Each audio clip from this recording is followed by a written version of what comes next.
I will be forever the myth.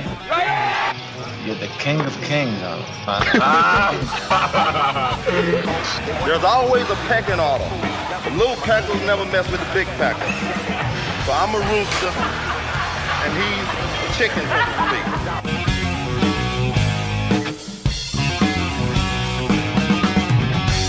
All right, welcome back to the Bodybuilding Legend Show. I have two of my good friends with me today, Mr. Jerry Brainum, who was a writer for Muscle and Fitness magazine and also IronMan magazine, and now he runs his own newsletter called Applied Metabolics. And we have Mr. Phil Williams, who was the 1985 NPC Nationals winner and also the 1988 Chicago Pro winner and one of my favorite bodybuilders from the 1980s. So I have both of these gentlemen here today. And we are going to talk about, first of all, we're going to talk about the passing of a Mr. Olympia, Mr. Shawn Rhoden, who was the 2018 Mr. Olympia. And we're also going to talk about all these recent deaths in the world of bodybuilding. It's a subject that everybody seems to be talking about because we've had so many people passing away. So first of all, welcome to the show, Jerry and Phil. Good to see you guys again. Well, thanks for having us. Great to be here, John. Well, let's start off with the unhappy subject of Shawn Rhoden. He just passed away yesterday on Saturday, November 6th, I believe it was, or at least that's when it was announced on the internet.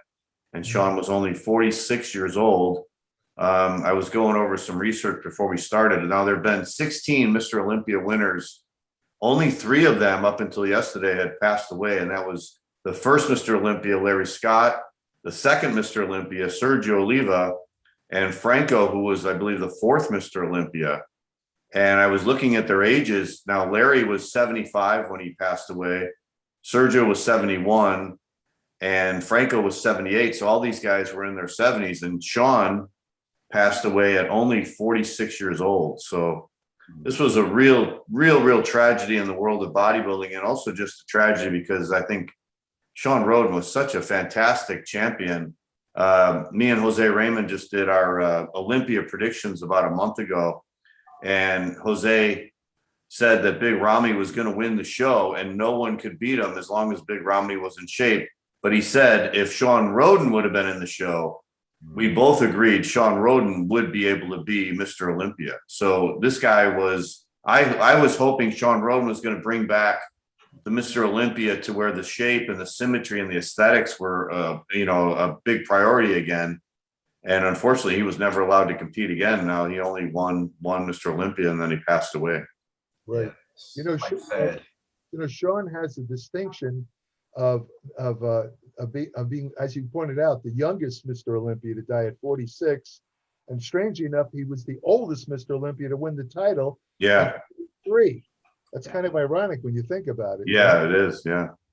But, the other guys, you have Larry Scott had Alzheimer's disease, and that's probably what, gradually killed him. And as you pointed out, he died at 75. Sergio, I believe, had kidney failure. Yeah. That was the cause of death at 71. And Franco, the story was that he was swimming in Sardinia on a vacation, and he got a heart attack while he was swimming and, just went under the water, Yeah. But the thing is, as you point out there, these guys were older.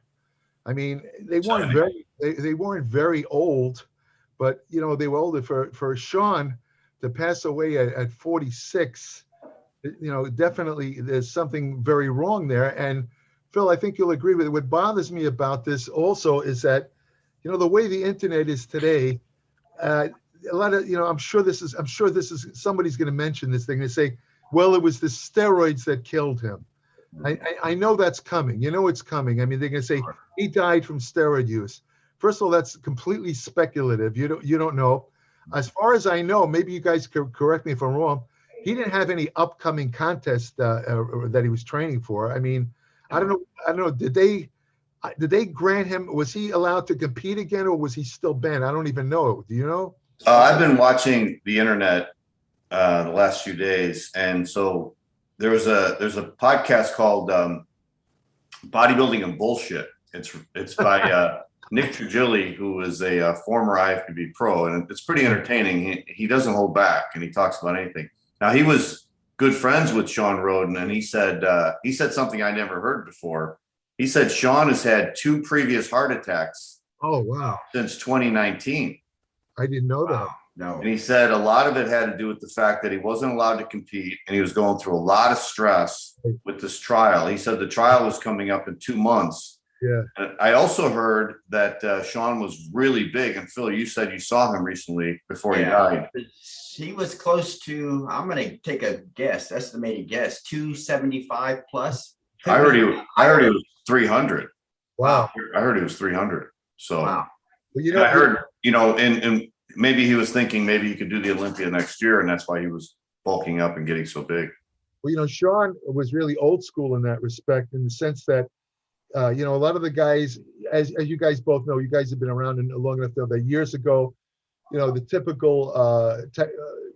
typical methodology was to gain a lot of weight in the off season. They called it bulking up. Remember? Yeah. And a lot of times you didn't care. You wanted to get big. You would just shovel food down.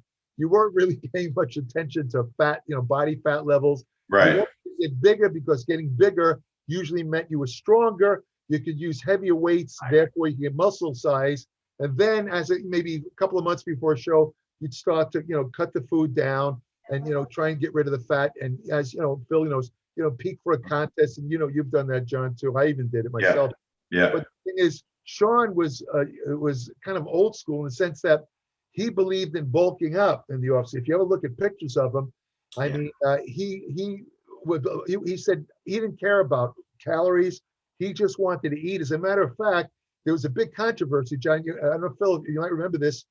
A couple of years ago, I can't remember how many, 2-3 years ago, he did a posing exhibition. Oh, yeah. And Shawn Ray just ripped him apart because he came on stage wearing boots and weird, trunks or shorts. I don't remember. Almost like shorts. Shorts, exactly, right. But he looked, this is the guy, I think he was the current Mr. Olympia at that time. Yeah, I think it was after he won the first Olympia, yeah. When he won the Olympia, Shawn's greatest strength, as you pointed out, when you were talking about him possibly winning the Olympia, and I think, Phil, you'll agree, he had that beautiful aesthetics and symmetry. Yeah. He was like a kind of a hybrid of size, shape, and symmetry. Yeah. Which is what Olympia should look, a Mr. Olympia, I'm not trying to put down Big Ramey. I respect the fact that he's put on that much size, you know what I mean? But, to be objective, he's not everyone's cup of tea. People, right. His legs are too big for some. They don't like his kind of appearance. He's just too much, Yeah. Whereas a guy, Shawn had those fine lines, and, he does his guest posing a couple of months after winning the Olympia. People expect him to show up looking at least like Mr. Olympia, something like he did when he won, right? Yeah. And he has these big giant legs, no cuts, right, almost like a pot belly, and he does a couple of perfunctory poses and walk like he's bored and walks off the stage. Just wants to. And Shawn Ray made a video, ripped him apart, said, this is not professional. If you're going to take people's money, you have the responsibility to show up at least in maybe 70% of contest shape, Yeah. But see, the reason Shawn did that was, again, he believed in eating, he had this idea of, trying to get bigger was to eat in between shows to get bigger. And I think he also kind of had the philosophy, which is true, that for a Mr. Olympia to win consecutively, rather than 1 year, you have to show some improvement. Or, I think we talked about this before, John, either you show more improvement or you look at least as good as you did. In other words, you get in the same shape. One of the two. If you backtrack, then one of the other guys is going to win. Absolutely. Yeah. See, this is what happened with Phil Heath and Shawn. Phil Heath, when Phil Heath was going for, was it his 7th Olympia, John? I think it would have been his 8th. Yeah. He had already tied Arnold. Arnold, that's right. He was going for the 8th, which would have tied Haney and Coleman. Am I right? Right. Yeah. So, he entered in. I'm not trying to put down Phil Heath, but unfortunately, he had that problem with the gut. Remember, Phil, the gut sticking out? And I'm guessing that Shawn entered in superb maximal peak condition. Yeah, he was. I was there. Yeah. So, yes. So you had a guy who was the incumbent Mr. Olympia who was 7 times Mr. Olympia. And I mean, tremendous edge even before the curtain opens. Right. But what you had was a guy who unexpectedly came in the best shape of his life, whereas Phil was not in the best shape of his life, and that's why he lost. See? Right. So, you know, but I totally agree with the idea that stress definitely played a part, probably, in why he died. And there's another factor which a lot of people don't know about Shawn Rhoden, is that Shawn was very close with his father. I mean, you know, some people have close relationship with their parents, others don't. Yeah. And he was extremely close with his father. He was born in Jamaica. His father, unfortunately, I guess, was a heavy smoker. He died from lung cancer in 2002. Shawn took it very, very hard. I mean, he needed therapy. That's how bad it was. Instead, he turned to alcohol. Mm-hmm. Heavy alcohol. I mean, like Days of Wine and Roses type. This guy was drinking every day. You know, he got fat, out of shape. 6 straight years he did that. Now, wow, I didn't know that. He did that for 6 years. Now, here's the thing. A lot of people, you know, it's no secret what alcohol does to your brain and this and that. You know, it's very hard on the liver. A lot of people don't realize alcohol in large amounts is what they call myotoxic. It destroys muscle fibers in skeletal and cardiac muscles. Now, why am I saying this? This might have contributed to his death at 46. He might have damaged, and the previous heart attacks you mentioned, which I didn't even know about till now. It might have, he might have like had something, basically kind of an accident waiting to happen situation. Yeah. A combination of stress and, you know, maybe a little bit of heart damage from all the drinking, that might have really done him in. This is just speculation on my part, but it makes sense from a medical point of view. And there's another bodybuilder, I won't mention his name. This guy's very famous many years ago from the 70s. He's a friend of mine. I don't want to embarrass him, but he also was an alcoholic for a couple of years. He also caused a lot of heart damage, still has it today. So he also went on a binge drinking for several years. So it can definitely do that. But again, I'm just speculating because, as I said, dying at 46 is not a natural thing. I mean, it just, you can't say dying natural cause. It just doesn't happen, you know? Yeah. Well, let me ask you this, Jerry. You would think that a guy in his position would have regular checkups, right? And they would be able to see something coming up and say, hey, wait, look, there's a problem here we need to look at. I mean, does that make sense? Absolutely. And I don't know if he did have medical checkups. That's unknown. Because if he did, you're absolutely right. They could have detected it. There's several ways. Ultrasound, there's blood tests. There's what they call the Berkeley heart tests, which are kind of these lab tests that go beyond the normal lipid panel. That can certain heart abnormalities before they happen, that if you don't take care of them, you will get a heart attack or stroke, unquestionably, you know? So I don't know. That's an unanswered question. I don't know whether he was being medically monitored. He should have been with that, you know, with that alcohol background. He should have, and also the heart. For example, methamphetamine is extremely hard on the heart. Cocaine is terrible for your heart. People don't realize when you know, I remember in the 70s when everyone thought cocaine was a benign drug if you snorted it. Right. What they didn't know back then was that, and this is something for people to know who are watching this, every time you snort cocaine, you're causing a little bit of damage to your heart, just a little bit. It's called contraction bands. That a little bit of heart breaks down. You know what I mean? If you do this regularly, you set up your heart to the point where you could be walking down the street and suddenly you go into what they call a ventricular fibrillation, and where your heart stops pumping blood and you drop dead. You don't expect it. Comes out of nowhere. It just can happen, right? It's not a heart attack. It's basically you die of a rhythm abnormality because your heart just, you know, if your brain doesn't get blood in 6 minutes, you're dead. So that's another factor we don't know. I just think the stress alone, right, Jerry? I mean, can you imagine being in that position where you've trained as a bodybuilder for so many years and you finally reach the top and you win Mr. Olympia, and then right after that, this lady comes out and accuses him of raping her, and I don't know whether it was true or not true, but then this thing doesn't even go to trial, and then COVID comes along, and then they have to delay the trial. So then, and then the IFBB or whoever's running, I think it was AMI at the time, said he can't go in the Olympia. So now he's not able to defend his title, and then it goes on again, and he's seeing, you know, I'm sure he would have won another 1 or 2 Olympias. I mean, I'd be going crazy if I was him. It like ruined his life. Now you're innocent until proven guilty, Right. right? Yeah. Very good point. So he should have been allowed to compete regardless of that situation. Well, let me tell you something, a story about Shawn related to this. I actually, you know, of course I knew of him winning the Olympia. I used to see him coming at night. He trained twice a day.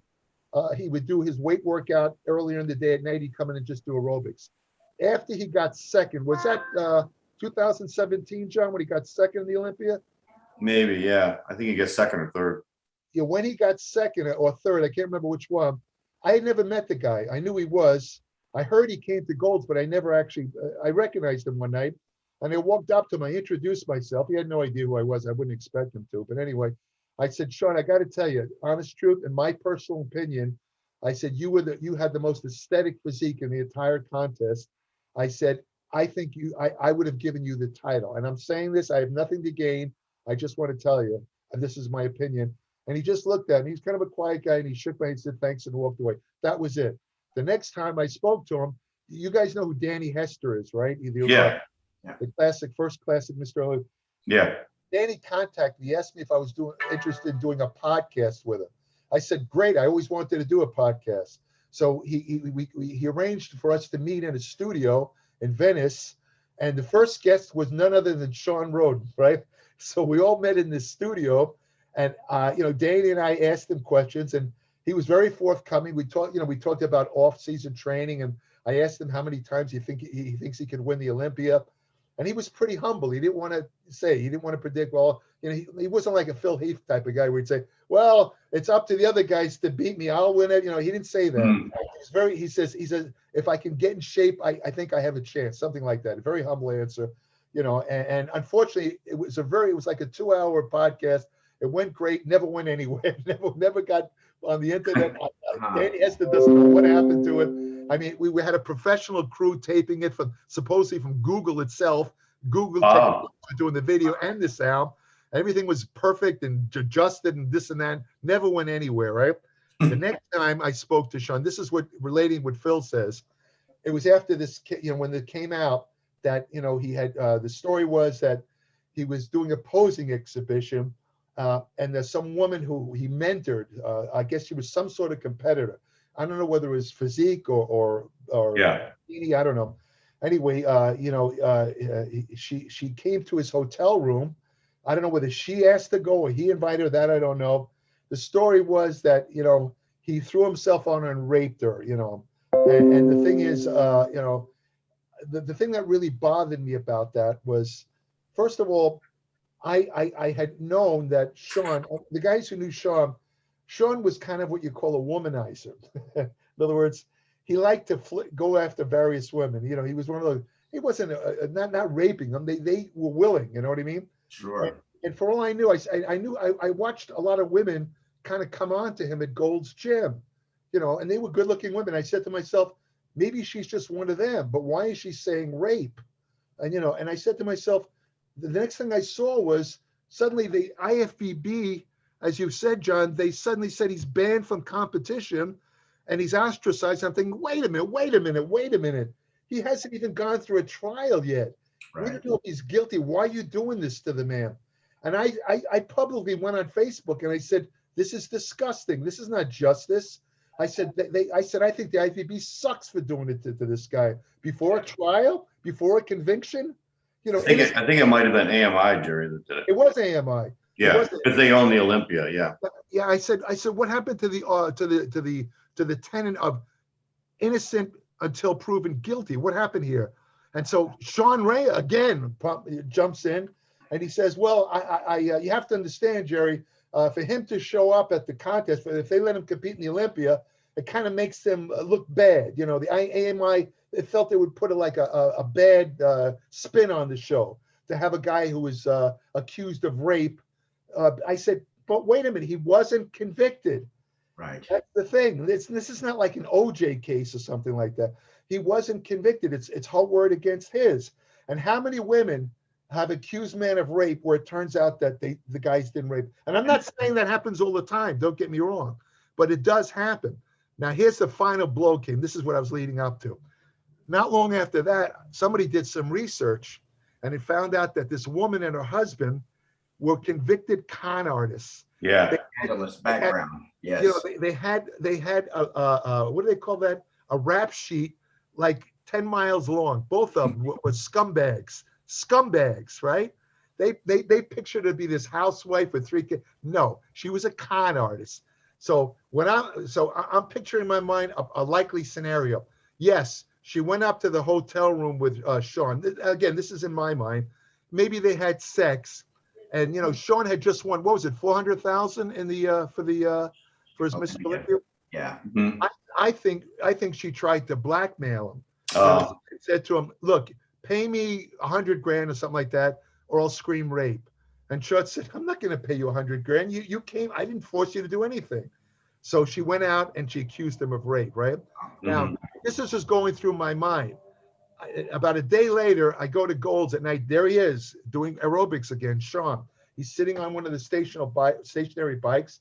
I go up to him, because I'd already met him there. I did the interview with him. I said, "Shawn, I just want you to know, a lot of people are ripping you apart on the internet, Facebook. They're convicting you before the trial." I said, "I personally think that, I'm holding back any opinion on this because I want to see the evidence." I said, anyone can make a claim. There's no evidence. I said, people are convicting you. They're not going through the legal channels. I said, as far as I'm concerned, you're a good guy and I'm your friend. And I shook hands with him. And the guy had tears in his eyes. Wow. But I was talking from my heart. I meant that. And to this day, I still don't believe it. I mean, if I hadn't seen that woman's, her rap sheet, I probably would have my doubts. I don't have any doubts now. I think her and her husband are freaking con artists. And you know what I mean? And I don't think he was guilty because I know that Shawn was like, he liked to procreate. What can I say? I mean, that was his personality. He liked, in fact, he had a little girl with a woman, and I thought that was his wife. But Shawn Ray again tells me that he never married her. That she was his as quote unquote baby mama. That's the word, Shawn. I mean, and I just shot, and Shawn says, this is like a conversation between me and him, wasn't on Facebook. He says that, that's the way Shawn is. I said, well, you should know, Shawn, you were like that yourself. I said, but you were lucky because no woman ever could use you a rape. You got lucky. And so. Well, I mean, just hearing that is it's so sad how it ended, with him dying like this. He never had a chance to go back. Just, man, he was such a great champion. When I saw him win and he beat Phil Heath, I think he could have won several years, and I think he would have beat Big Ramy, Yeah, I believe he would have too. I mean, the guy had really, Phil, correct me, what weak points did this guy have? Oh, beautiful structure too. Yeah, well, that's what it was. He had the size, but he had the beautiful structure. The beautiful X-frame structure that was just unbeatable in 100% condition. Yeah. Yeah, I mean, you look at his waist structure. He had the deep abs, the nice sculptured obliques, but his waist still looked small. He was a big man with a small waist. Small waist, yeah. Great abs. He had that great lat taper. I mean, wide lats. When he did double arm, he had very wide, thick lats, full lats. I mean, and when he used to walk around in the gym, one of the first things I noticed about him, when he used to come and do aerobics at night, remember this was the off season, he was much bigger. His calves were huge. Yeah. His legs were huge too. Beautiful leg development. I mean, off season, his calves were gigantic in the off season. Wow. He got a little smaller when he got in shape, but still. Yeah. I agree with you guys. I think this guy could have won. I mean, somebody said, well, he was older. He was 43. How many Olympias? Let me tell you, if he could get in that shape or even a little bit better, he might have won who knows how many more Olympias, if it hadn't happened, Yeah, no disrespect to Brandon Curry, but I think he would have beat Brandon Curry the next year, yeah. I have to agree. I like Brandon Curry. I think he's a great guy, a terrific bodybuilder, but if it's between him and Shawn, at 100% condition both. I don't know if you agree with me, Phil. I'd have to give Shawn. only because Shawn has a little bit more of aesthetic build. Yeah, any of the legs too. Legs, Yeah, exactly. Legs, That's right. right. Well, let's talk about the subject of all these. I mean, do you think it's just coincidence that all these bodybuilders are just dying so soon? I mean, I was looking at some of our former legends, you know, like Bill Pearl is still with us. He's 91. Jack LaLanne lived to 96. Right.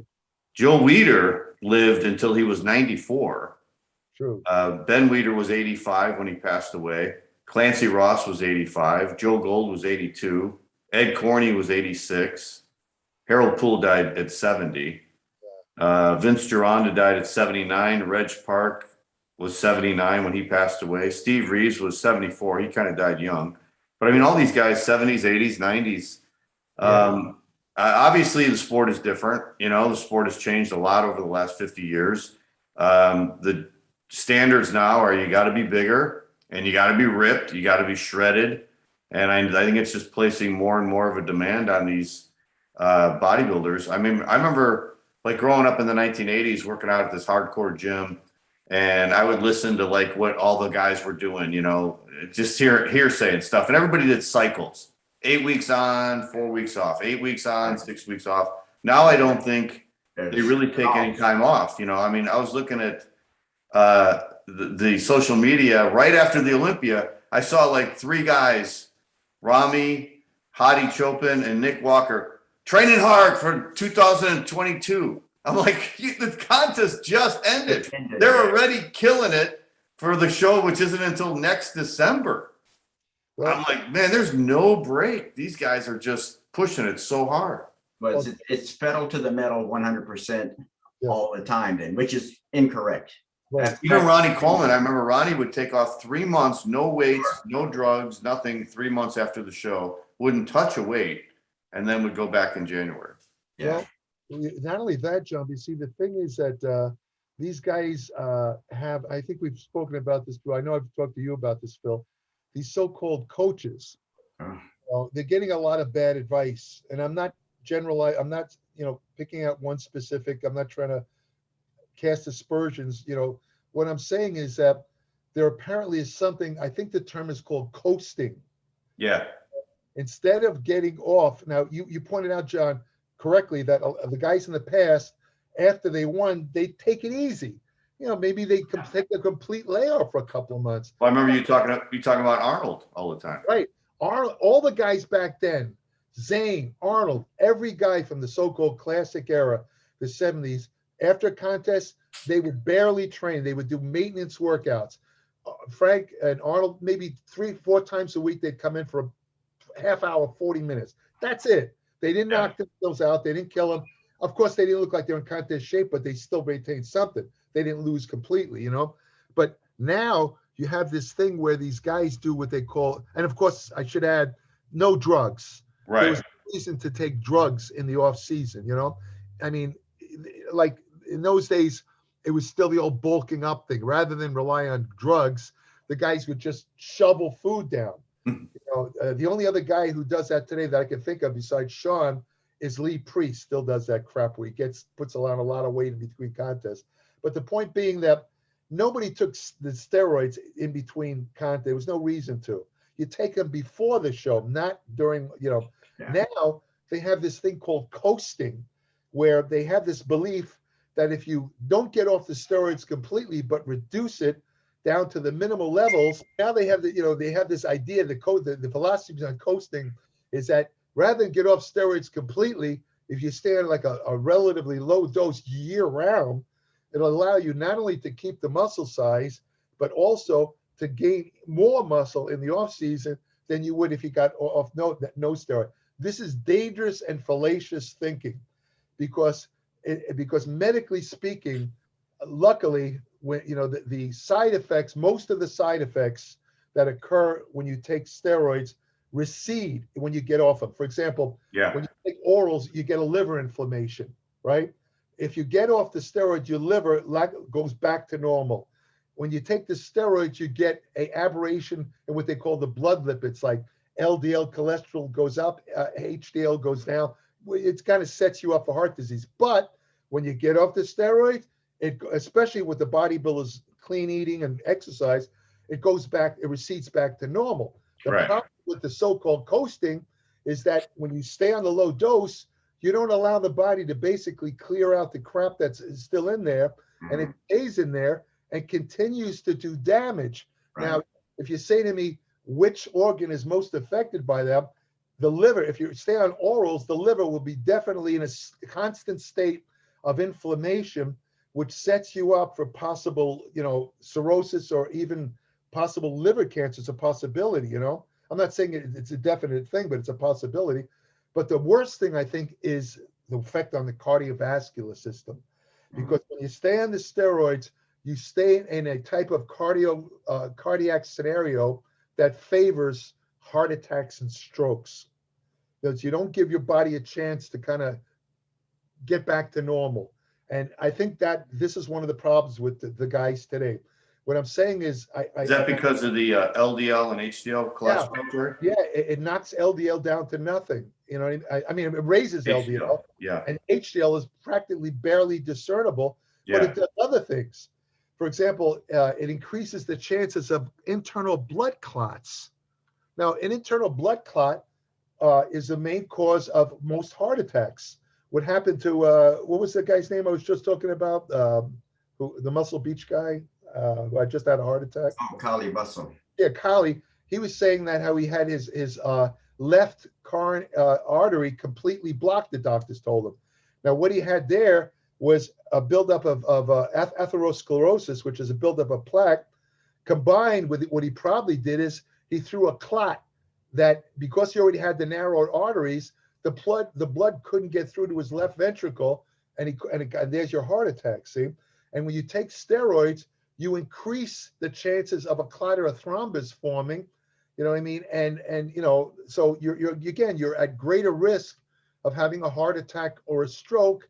And also, if you're taking, for example, a lot of testosterone, you have a third problem where your blood gets too thick, viscosity. It's called hematocrit. If the hematocrit gets too high, again, your chances of having especially a stroke go up into the stratosphere. A lot of bodybuilders and powerlifters have, and these are young guys, have had strokes. Most of them survived. They had strokes because they're on high dose steroid thing. They had the elevated them, and they didn't do anything with the hematocrit. So, I mean, that's the danger of staying on, the so-called coasting bullshit. That's crap. I don't even know. I'm not sure what these guys are doing. I'm not up on, I don't talk to any of the current pros or anything. I don't know if they're doing lower dosages in the off season though. I think from what I'm hearing, from some of the podcasts I listen to, I think they're pretty much doing high dosages all the time. That's suicide. If you're doing that, you might as well take a gun and play Russian roulette. Spin the barrel on it and click the thing. They're playing Russian roulette with their lives.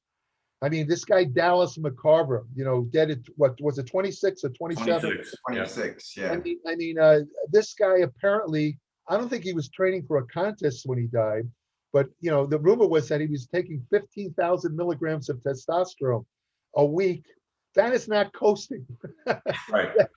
I mean, that's full throttle. I think 1,000 is pretty normal with a lot of these guys. Wow. That's crazy. I mean, your body, Phil, your body makes 11 milligrams of testosterone a day. 11 milligrams a day. That's it. Right. All the cells, the androgen receptors, they're all set up to accept 11 milligrams a day. So what happens when you take 1,000 milligrams a week? So Jerry, there has to be a point where your receptors won't take it in, right? Well, here's the thing. That's interesting. What happens is, strangely enough, when you take large doses of steroids, your body actually creates new androgen receptors to try and accommodate the extra steroids. Okay. Right? Right. But see, the thing is, so in other words, you're actually using the extra drug, but the thing is, you're also increasing all the side effects that are attendant with the use of those higher dosages. And again, to stay on that, like you said, if they're on high dose stuff, like Big Ramy, all these other guys, I really hate to say this. I really do, because I have nothing against anybody, seriously. But I'm making a prediction. this is not the end. There's going to be more deaths, and there's going to be more guys in the hospital. If they keep this up, I predict you're going to hear more and more of this. It's going to be a regular occurrence. It's going to continue. Yeah. It's going to continue. Yep, it's going to continue. You know, you were talking about like Arnold and Zane and all those guys back in the day, and they would just take off. And I've seen pictures of Arnold like in between contests, and I always kind of admired him for not really giving a shit what he looked like. He would go to the beach and be in like swimming trunks, and he was much smaller, much softer. He didn't care, you know. He wasn't on stage with Mr. Olympia. He didn't care what he looked like. He was comfortable with his body. And I think now what's happening, and this just kind of occurred to me as we were talking about this, social media is such a big thing now over the last 5 years, 10 years. Now you've got Instagram, you've got YouTube. I look at YouTube. I mean, there's different YouTube channels that report on bodybuilding, and they're 7 days a week, every day. What's going on? What's going on today? Let's see how this guy's looking. Let's see how this guy's looking. If you take off the drugs and you lose your size and you lose your shape, oh my God, that'll be like a national headline. Look at this guy. Oh, you know, so they're under constant pressure to constantly look good 365 days of the year. Like I said, these top 3 guys at the Mr. Olympia are already training for next year. There's no break. No break.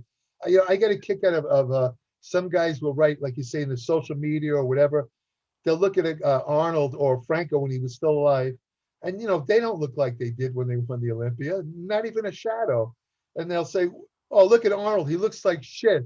He's in his 70s. or Franco, where's his arm? He has no arm development, nothing. What happened? What the fuck, man? These guys are like older men whose competition days were fucking. Why would you expect them to look like they did won the Olympia? You think Arnold gives a shit about looking in? Why? Why would he? First of all, he would kill himself to try and do that. Right. The best that Arnold could do, the best that any of us can do past a certain age, is to try and look in some kind of condition. Yeah. To try and look Stay alive. To try and look at 55 or over the same you looked at 25 is idiocy. It's not going to happen. And yes, you know, yes, there are certain what they call outlier guys where you'll see a photo of a guy on. So I've seen a couple of these. You guys probably have to.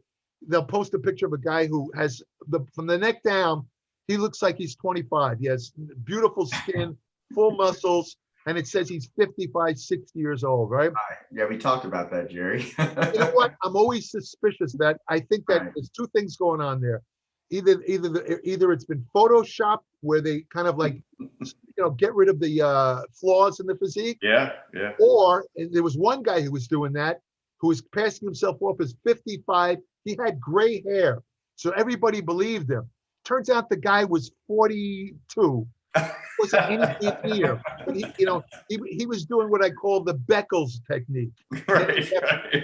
Named after the great Albert Beckles. Right. So, to this day, Phil, we talked about it, to this day goes around, he claims to be 91 years old, born in 1930, same age as the great Bill Pearl.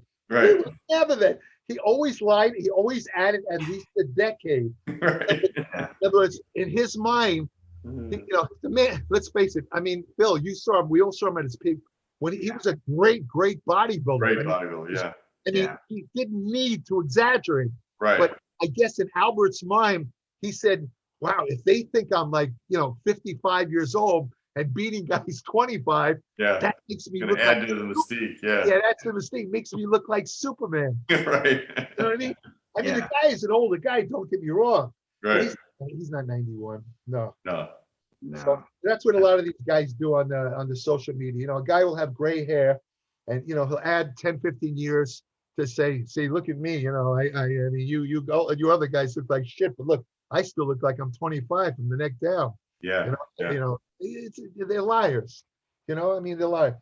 There might be some very rare instances, very rare. I mean, like 1 in a million of some guy who still retains a lot of muscle past 55, but it's very rare. Yeah. Well, I've noticed that social media is full of half lies and I'll say it's white lies and half truths. Yeah. But, you know, John, you raised a good point. The fact that, you know, there's always this kind of focus on the top guys on how they look all the time. Yeah. and there is pressure. I mean, these guys can't do what Arnold did. Right, right. Arnold, and I can confirm that. It's true. Arnold didn't give a shit. Right. He walk around wearing short sleeve shirts, no arm definition, no dell, no pecs. He didn't give a crap. Arnold's attitude was, okay, I look this way now, but let's see how I look at the Olympia. There you go.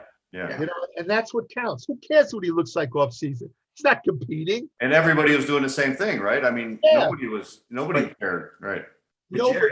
Yeah.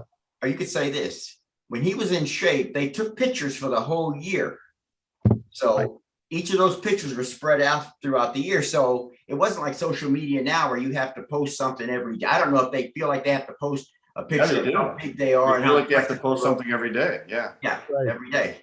That's right. And a lot of these bodybuilders, if they have contracts with supplement companies, although that's fading, compared to what it used to be. That used to be a much bigger thing. Yeah. But these supplement companies will say you have to post on social media. That's part of your contract. Sure. That's right. And not only that, but if they make it, let's say the company has a booth at some expo or something like that. There you go. I mean, if the bodybuilder has to appear in the booth as part of the contract, if they look like shit, the company will say that's a bad reflection on our product because you represent our company, and people will look at you and say, wait a minute, this guy used a product, he looks like this. I'm not buying the product. Absolutely right. I know it's stupid to say that, but that's what these people believe. It's dumb. And you're right, Phil. In the past, they had the magazines. There was no social media. So the photos could be, you didn't have to be in them because all the public saw, unless they saw you in person, was those pictures. 6 months after the show, Arnold could be in one of Weedon magazine wearing, looking like he did at Mr. Olympia. And people would assume, Arnold still looks like that. Right. Unless you saw him in person like I did, you didn't know. Right. So the magazines came out once a month and there was no updated stuff, Yeah. And then you have this guy who just at this last Mr. Olympia, George Peterson. Yeah, 37. 37 years old. Now, this guy was a great bodybuilder. He was. Great. And from what I understand, I never met the man. I understand he was just a terrific guy. Everybody liked him, right? He's in his hotel room. He's there at the venue, getting ready to compete. What was he going to go into 212? I don't know, John. 212, yeah. 212. He was going to compete in the 212 event, and they find him dead in his room. I mean, the guy has no body fat. He's in superb physical condition. Why does a guy 37 drop dead in his room? In fact, his trainer or his coach made a statement. They said he saw him the night before. He was in a great mood, had lots of energy, and felt great. Next day, he's dead. What the hell's going on there? Do they know what he died of? I haven't heard anything yet. The autopsy hasn't come out yet. But I can tell you right now what it was, what's going to turn out to be. There's only two things that can cause that kind of sudden death at that age. One of them is the same thing that did in Shawn, sudden heart attack or stroke. That'll do it, right? The second thing is indirectly related, and this is probably the more probable reason. He had a bad reaction to diuretic drugs. I would say that. Because this happened 3 days before he was set to compete. That's when the guys start to hit the diuretics pretty strong to get rid of the last minute water. Something might have went wrong. Maybe he couldn't get a hold of the minerals he needed to replace the electrolytes because your heart doesn't work right without minerals, electrolytes. Right. Maybe, or he forgot to replace it. Something happened. He might have gone into a fatal, maybe got dehydrated and set off a fatal heart arrhythmia and dropped dead. I mean, again, I'm not saying this happened. I'm speculating again, but that's the only way that he would die that suddenly at 37 years of age. Yeah. Someone told me at the Olympia that he weighed 207 before the contest, so he wouldn't need to make weight. So they were saying that that ruled out the diuretic use, but we don't know yet because we haven't. Well, okay, so let's say he wasn't taking diuretic. Then it probably would have been some sort of cardiovascular event not related to diuretics, which would mean either a stroke or a heart attack. Yeah. I mean, unless somebody shoots you with a bullet or you get by a truck, there's no other, or a plane crashes into his hotel room. There's no other way a man in that kind of condition would drop dead at 37. And God rest his soul. I didn't know the man. I'm sorry what happened to him, but something went very wrong with him. Is all I can say. Yeah. Yeah, I always think the same thing when someone young dies that suddenly, they weren't sick. I always think it's usually a heart attack too. Yeah. And remember one thing, related to this too, Phil and John, when you take steroids, it changes the structure of your heart. You know what I mean? In other words, if you take them, your heart actually changes structurally. When I said earlier that everything goes back to normal, I meant stuff like lipids, like cholesterol, that kind of stuff. Mhm. But changes that that the steroids, and especially growth hormone's even worse. But the change that it causes to the heart, they don't regress, and it can catch up with you where you could again drop dead. You know what I mean? Again, I'm not, trying to cast any aspersions. I'm not trying to say this is what happened to George Peterson or Shawn Rhoden, but I'm saying steroids are known, documented to do that. They cause changes in what they call the left ventricle.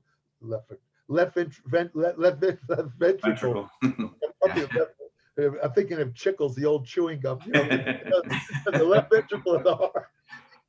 Chewing gum won't hurt you. Chewing gum won't hurt you unless it gets stuck in your windpipe. That can kill you. By the way, that can also kill you, Right.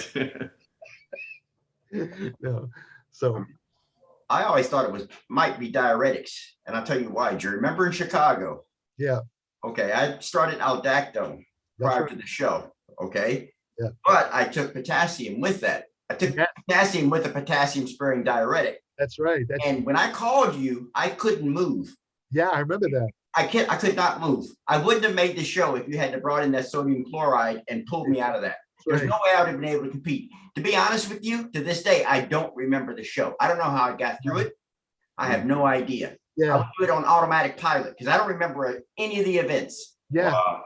I remember you telling me, remember Bill Grant we took you to a restaurant, I don't remember that, Jerry. We took you to a restaurant because I figured you looked, your face was like nothing left.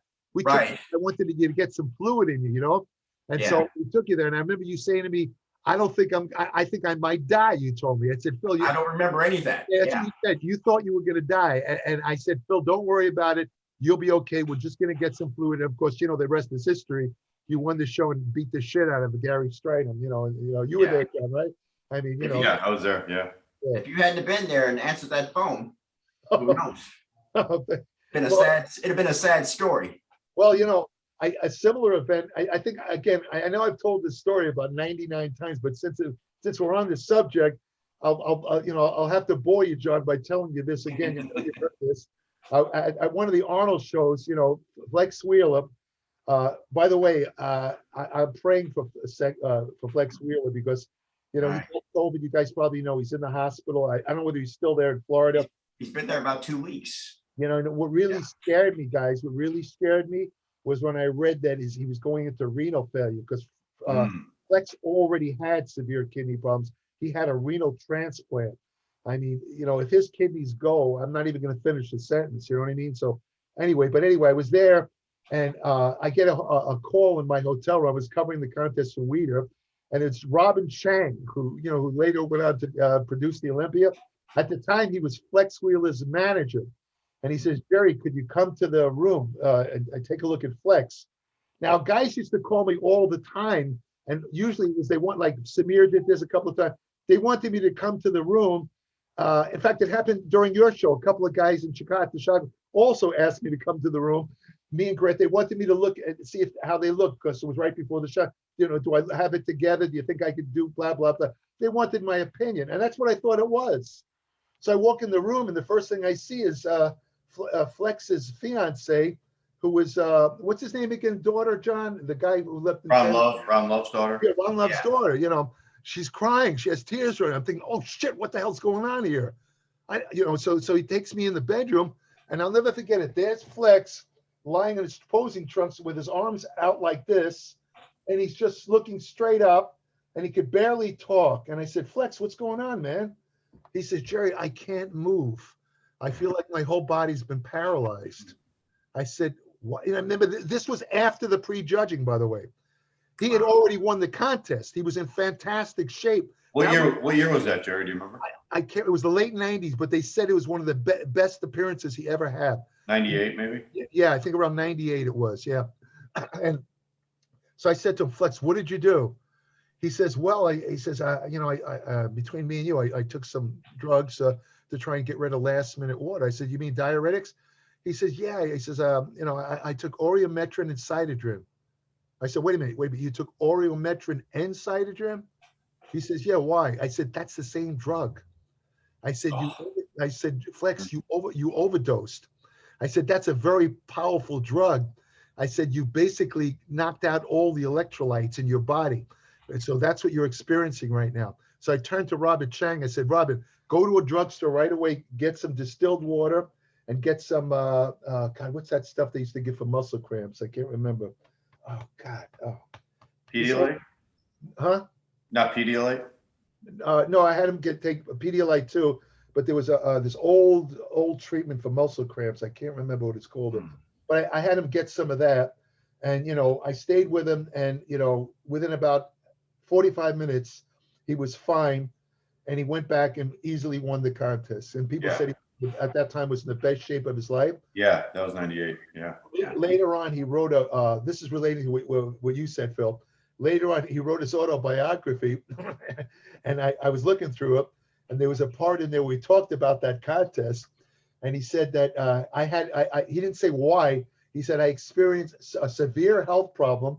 And I called world famous nutritionist Jerry Brenner. He called me Jerry Brenner. He says, Jerry Brenner came to my room and saved my life. Yeah. And I'm looking at it, I'm thinking, whoa. I said, he's giving me a little bit too much credit here, man. I mean, I don't think I saved his life. I said, I made him, helped him get over the diuretic, the drug problem. But I mean, I'm not saying he would have died if I wasn't there. But, who knows? I mean, the guy was so grateful that the next year I had already kind of had a problem with some of the people at the Weider office. I stopped. This is 99, I think it was, the next year. And, Flex, he was down, back to normal, and he was going to compete, against Ronnie. And he said, Jerry, are you coming to the Olympia? I said, no. I said, I'm not working for Joe anymore. And I guess I'm not going. He says, oh, why don't you come? He says, I'll tell you what. I said, I'll pay you away. I'll pay your hotel room and everything as a token of my appreciation for what you did for me last year at the Arnold show. I said, well, I feel funny. I mean, you don't have to do that for me, Fleck. He said, well, let me put it this way. You act as a consul to me, okay? In case I have any problems, if it's okay. I said, no problem. In that case, I'll do it. So I went to the Olympia. I think that was the year when he, got mad on stage. Yeah. Yeah, but I mean, so that's an interesting story. But it also happened to Matarazzo, right? At the Arnold in 93. Yeah, that's he got case. Super ripped and he had problems with diuretics. That also reminds me of what happened to Phil. That was, again, the Arnold show. Remember, there was a bus that used to take you to the hotel. Yeah. And it was like super cold back there in Columbus, Ohio. Yeah. And I catch the bus to go to the Arnold contest. It was for the prejudging. There's only one other guy in the bus, Mike Matarazzo. And I knew Mike. I got along real well with him. He was from Boston. I was from New York. We hit it off real good. We were like good friends, So I said, Mike, how you doing? Are you ready for the show? And I'll never forget. He turns to me. He said, Jerry, he said, I think I'm going to die. I said, what? He says, I can't even describe to you how bad I feel. I don't know if I can even pose. I said, Mike, what the hell's going on? Turns out, did the same thing Phil did. He took aldactone with some idiot told him to take a bunch of potassium with it. Yeah. He did, and he was having I don't know, I forget the medical term, too much potassium in his body. It was causing heart arrhythmias. It was causing all kinds of brain problems, because it messes up all your electrolytes. His sodium doesn't work right. He was cramping up. So what I told him to do is, I said, as soon as you get there, grab something that has a lot of salt. I said, grab something that has a lot of salt and just drink some fluid. I don't know whether he listened to me or not. I didn't follow through, but he wound up competing and he didn't die or something. He never, and of course, then we have the story of Paul Dillett. That's a favorite. You guys remember that when Paul froze Sure, up when on? they had to carry him Oh, off had to stage. carry Yeah. him off stage. That was Arnold's show too, wasn't it? Yep, I believe 96. so. Yeah. Okay, now Paul Dillett was also a good friend of mine, right? And Paul had this habit before a contest, he used to call a bunch of guys to ask them their opinions on various drugs. He called about 15 different guys, right? He called me, and right before that happened, he called me to come to his apartment. He was like freaking out because he was like, he said he couldn't relax. He felt like he was going out of his mind. Well, that turned out to be something called thyroid storm. What happened was he was taking oral thyroid drugs, and somebody had given him a topical thyroid cream. They said it would make him look more cut. But when he took the topical thyroid cream, the combination of that and the oral thyroid made his thyroid go through the stratosphere. So he was completely out of control. So what I did was I told him, I said, I don't know where you're going to get it, but try and get this drug called a beta blocker. I told him to use this stuff called Indorol. I said, that'll stop it immediately. And I don't know whether he did or not, but he didn't die, obviously. Now, but at the Arnold show, like 2 weeks before, he was calling me up every day, asking me, how much should I take of this? How much of that? So then about a couple of days before the show, he asked me about diuretics. And the diuretic program, he told me, I don't remember it exactly, but it wasn't that bad. I know Lasix was one of them, for my Lasix was one of the drugs.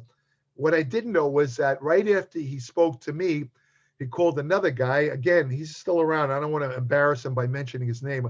I personally think this guy's a jack off, but he's been around, he's worked for a magazine. I don't want to mention this guy nauseates me, but anyway, he makes statements like steroids are safe. Nobody ever dies from that kind of shit. But anyway, he reminds me of these anti-vaxxers. But anyway, the thing, and by the way, he is an anti-vaxxer.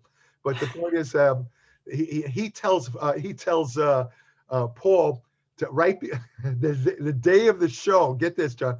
The day of the show, he tells him to take a Lasix injection right before he goes for the prejudging, and Paul listens to him, and that is what caused him to get like this when he Locked up. Locked up, yeah. Yeah. 4 guys had to rush on stage. And carry him off.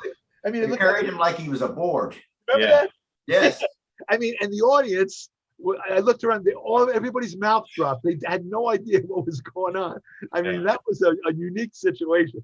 Paul had to go to the emergency room. He went to the emergency room, and luckily they pulled him out of it. They gave him the electrolytes, and he was fine. But my point in saying this is that things could go wrong real fast with these drugs. Yeah, absolutely. And you're seeing that with these deaths.